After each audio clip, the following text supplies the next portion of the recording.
in Syria. 4th District Congressman and U.S. Senate candidate Tom Cotton, welcome into Capitol View, back to Capitol View. Roby, David, good morning. Great to be back on with you. You have drawn your conclusion on Syria pretty quickly compared to your congressional counterparts in the Arkansas delegation. Why has this been an easier decision for you to make? Why do you think they're struggling with it? Well, I've advocated for several months, really a couple of years now, that the United States should take a stronger leadership role in Syria because I think our core national security interests are at stake. You know, I've been in 2 wars in Iraq and Afghanistan. No one wants to go to war less than someone who's had to fight in it. And no one is more frustrated with President Obama's indecision and lack of leadership that got us to the point today where we are in Syria. But nonetheless, we are at the present moment, and I do believe that our core national security interests are at stake in Syria, and that's why I think that we need to act just like we should have acted long ago. What exactly changed with our national security interests that you talked about with this use of chemical weapons? Well, I would say it's important to recognize that Syria is not just a civil war. That's the way it's perceived oftentimes. Syria is a broader proxy war in the Middle East, with our enemies fighting on the side of Bashar al-Assad, in particular Iran, one of our most severe enemies in the world, and Hezbollah, the Lebanese terrorist organization. So our enemies are engaged in this war, and they are winning it right now because of their support. When you look more broadly at our national security interests, the first is our credibility. The president has said to Syria, you can't use chemical weapons. Even if he hadn't drawn that quote-unquote red line, the United States has said for decades you can't use chemical weapons. And if we let him do that, then he will do it again. As important, Iran, which is fighting in Syria today with thousands of troops, will know that when the president says you can't build nuclear weapons, that he doesn't mean that either. And if can you make that I mean, that transition from chemical weapons, which are no doubt abhorrent, and the international community discuss the use of those to nuclear weapons? And I believe you can, because in Syria you've had the actual use of a weapon of mass destruction. Chemical weapons killed 1,400 people, 400 of them innocent children. In Iran, they're still developing nuclear weapons. So if you're the supreme leader of Iran and you see the president's unwillingness to enforce and stand by his own words in Syria, why would he stop what is perceived to be simply a developing program? But if Iran develops nuclear weapons, if they become committed to a nuclear breakout, it could just be a matter of months before they have nuclear warheads. And our own Air Force, the United States Air Force, said it could be 2015, less than 2 years before Iran has intercontinental missiles, which means this is not just a threat for Israel and our allies in the region. Iran's nuclear weapons program, which would be emboldened by a failure to act in Syria, could strike the United States. It could strike Arkansas in less than 2 years. You've gone a little bit further, though, than some folks have in Congress that even support this action in Syria, and saying that you think Assad needs to be taken out.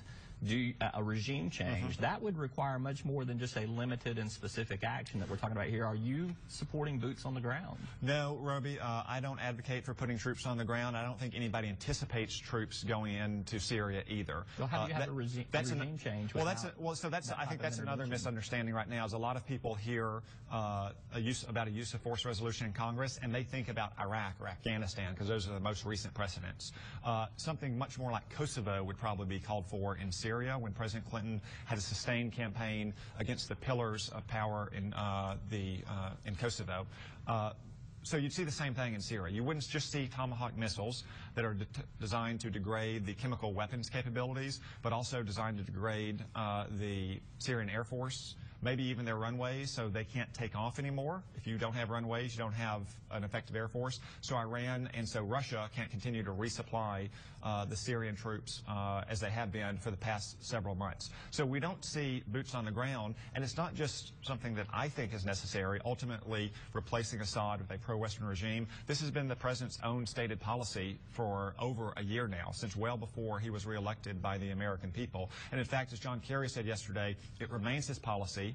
This immediate military action may not be geared towards removing Assad from power, but it will help remove some of his key advantages over the moderate rebels who, in the end, we would like to see take over from Assad, secure the chemical weapons, and lead to a moderate transitional government that is pro-Western, that doesn't threaten its allies, that doesn't massacre its own people. Point of distinction, I mean, Kosovo had fairly broad international support, a lot of UN troops. That doesn't seem to be the case here. So this sounds like this would be a U.S. Well, that's unsettled yet. As Secretary Kerry testified earlier this week at our hearing at the Foreign Affairs Committee, there are lots of countries that want to see us take action in Europe, even if they're not going to commit their own military assets to the fight.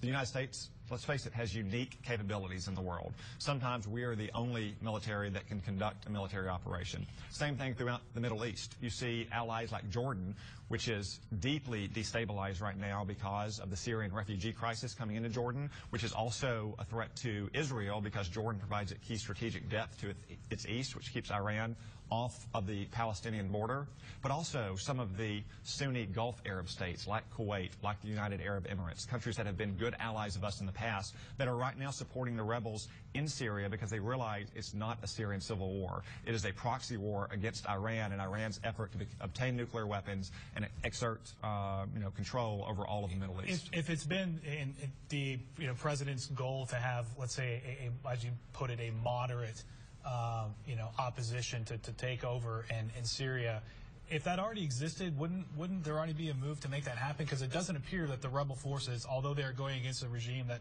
apparently has used chemical weapons on them, they're not considered necessarily moderate at all. Well, this is part of my frustration with the president's failure to lead and act in Syria for 2 years. When this started 2.5 years ago, it was native Syrians rising up as part of the Arab Spring against a dictator in Bashar al-Assad. Because he has failed to act, you do have Islamist extremists that have entered the country. But it's important to realize that they're not all the same. In fact, they're not even geographically the same. For the most part, the extremists are concentrated in the north and the northeast part of the country. The native moderate rebels are in the south and the central part. That means it is possible to distinguish between the two, to provide support for and training for the moderate rebel elements. They were actually winning in the fight until earlier this year when Iran sent thousands of new troops in and millions of dollars, and Hezbollah did the same thing. This action could help restore the momentum that the moderate rebels had earlier this year that was destabilizing Assad before Iran and Hezbollah intervened. Yeah, I think there's probably a lot more we want to talk about. Yep. Dealing with Syria, maybe some domestic policy will... By 4th District Congressman, U.S. Senate candidate Tom Cotton. We're talking about the Syrian situation before the break here. I've talked to a couple of the other folks in the congressional delegation, many of whom are leaning against any action in Syria. They say they are hearing from their constituents overwhelmingly that we do not need to participate in this. Are you talking to your constituents? What are you hearing from constituents on this? Or is this something that you feel like you need to be leading your constituents on versus representing? Yeah, certainly hearing from constituents through all forms of communication, phone call, emails, personal text messages to me. I'd say opinion is mixed, but it's very strong and passionate, as you would expect. A vote to authorize the use of force is the most consequential vote a Congress can take. I do believe that it is in our core national security interest to take action in Syria. I've spoken with my colleagues as well. I think most of my Republican colleagues from across the country would agree that our national security interests are at stake in Syria, but they're understandably mistrustful of the president and his ability to execute an effective military campaign, given his lack of leadership in Syria for the last 2 years. I share those doubts as well. I just think that as Congress, our constitutional role is to support the use of force, and simply because you vote for a use of force resolution doesn't mean that you can't critique the president's employment of that force or advocate for a more effective use of force that will achieve our strategic ends. What happens if this vote fails in Congress and the president does not get this authority to do this? What are the options at that point in your estimation? It's unclear to me. The president has said that he reserves the right to act inherently in his constitutional powers, which he possesses. I right now am focused on the vote not failing. I'm trying to persuade my Republican colleagues in the House and my Democratic colleagues who are of mixed opinion as well, that for all of the president's indecision and delay to act in Syria, now that he's decided to take action, and it will be in support and it will promote our national security interests, that we should support action in Syria, and we should try to ensure, we should advocate for the most effective action that will protect and advance those interests. So a simple, targeted military strike, does that get it done? I mean, I know you said you want... It can. No, that can both degrade and deter the use of chemical weapons, and it can hit some of the key advantages that Bashar al-Assad has over the rebels. It can hit airfields, it can hit the Air Force, it can hit command and control communication centers. So that's enough, and we don't slip into... I mean, how do you... So yeah, again, the analogy I would draw is not the more recent analogies to Afghanistan and Iraq, where you had tens of thousands of troops on the ground. No one anticipates troops on the ground in Syria. I would would draw the analogy to what Bill Clinton did in 1999 in Kosovo, when using a combination of bombers and fighters, now drones, as well as naval gunfire like Tomahawks, to restore our momentum, or the momentum against Bashar al-Assad, and to ensure that he can't keep using chemical weapons with impunity, while also sending the right signal to dictators around the world, in particular Iran, that they can't develop weapons of mass destruction. And one more quick one before we move on to other stuff, and kind of to Roby's point, the idea of listening to constituents and public support. If you look at, polling saying 60, 65, 70% of Americans unsure about this, if Washington goes ahead and approves this, how is this not a case of Washington simply not listening to people? I believe if Washington approves this, it'll be because leaders in Washington, from the president down, have been able to explain and persuade the situation in Syria to our constituents. I understand that the American people are war-weary. I hear that war-weariness from my own constituents. No one, as I said, is more reluctant to go to war than a combat veteran like myself.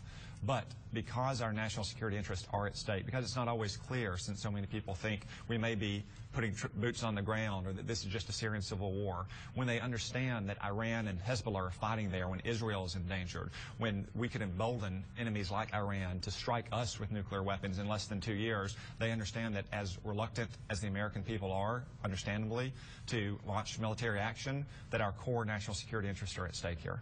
Let's change our subject here. Thank you so much for sharing your views on all that. Less than 10 working days before you're going to face an October 1st deadline of a potential government shutdown. Just another thing to kind of throw in the mix here. It is looming. A continuing resolution is going to be debated, something to either push this a little bit further out, buy you guys some more time to debate some things. Obviously, the debate, too, is about whether or not to defund the federal health care law. What is your exact position on this? I know you've been asked by a lot of folks in the media, but clarify and give us a direct answer of, do you support defunding Obamacare as tied to that continuing resolution, or would you see yourself voting for continuing resolution that still allowed the health care funding to be in place? Well, I'm on record for repealing Obamacare. I voted to repeal Obamacare. I voted to repeal parts of it, or I voted to delay parts of it. One of those was Tim Griffin's own bill, the congressman here from Little Rock. I would be eager to defund Obamacare if we could achieve the votes for that in the House and the Senate, and the president would sign it. I recognize it's going to be a political challenge. So if we can keep Obamacare as part of the negotiations this fall, whether it's around spending legislation or the debt ceiling increase, I think we can at least achieve some of our goals in trying to stop Obamacare's worst effects before they occur on January 1. And that might be passing Tim Griffin's bill to delay the employer mandate. It might be passing a companion bill to delay the individual mandate, because what's good for businesses is good for individuals. Delaying the insurance exchanges, which right now don't have anti-fraud protections. They don't have privacy protections. They don't have income eligibility verification systems. So even if we can't defund the entire thing by keeping Obamacare as a key issue for negotiation, as it should be, because it's driving a lot of our debt problem over the next decade, then we might be able to achieve some goals of trying to stop Obamacare's worst effects. And if politically you see that you're not going to be able to do that, you would vote for a bill that would have funding in there if that was the only resolution that was available? I don't want to get into hypotheticals about what I would or would not vote for, since we don't know what the legislation would look like. But if we can achieve real gains in stopping the worst parts of Obamacare before they go into effect, then yes, I could support legislation like that, even if it did retain some funding for other parts of Obamacare, which frankly aren't before the Congress anyway, because they're part of the mandatory part of, aspect of the budget, like Social Security and Medicare, that just continues without annual votes. Is this pretty much all we can expect from this relatively short session in Congress that starts early next week? The idea that you're going to deal with Syria, and then this continuing resolution to keep the government funded after October 1st. Anything else?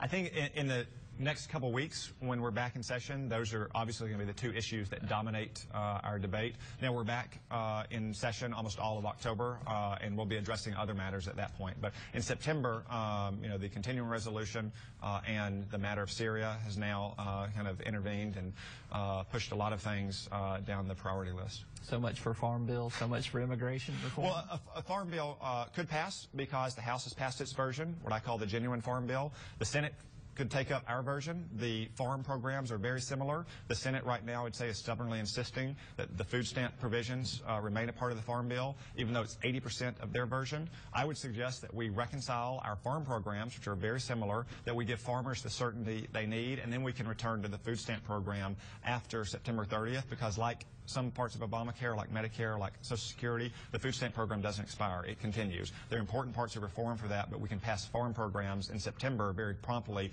because the House and the Senate have already both done their work. Congressman Tom Cotton, thanks very much for joining us. We didn't even get into the campaign.